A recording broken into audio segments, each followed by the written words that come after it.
situations in which it's okay to cheat, where the rest of the world would actually say, I can accept this.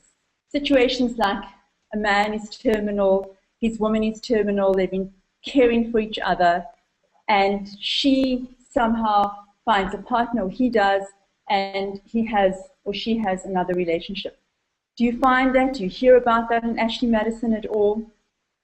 Well, that's a great story. So I remember I appeared on a show called The View a few years ago, and it was it's interesting because that show is supposed to be a spectrum of opinion, and it's going to be diverse, not necessarily shared, but it seemed to be shared, at least in the opinion of nobody liked the business that I had created.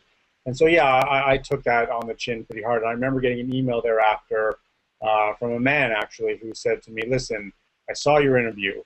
That was harsh, but I applaud you for not just having the courage to take the interview, but for building the service. Let me tell you my story. I think it's unique, but it's important.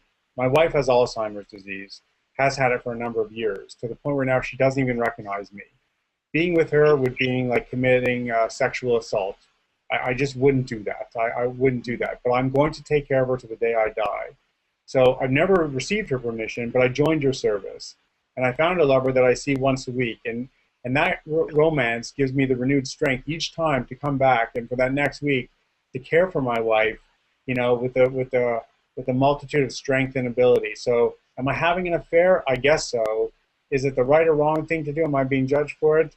Who's to say, right? And I remember just reading that with that small kind of tear in my eye going, well, of course, this is a very anomalous case, but it shows you, I think, the broader thing, which is every affair has its understory.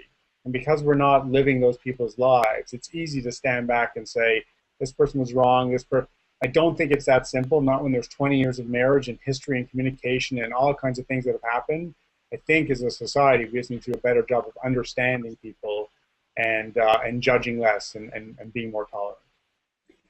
People watching us may think, well, we've been together so long, I'm due for infidelity, my partner is boring, I'm no longer sexually attracted, or I've lost all kinds of attraction for this person, I'm staying just for the kids. Would you call that ethical cheating?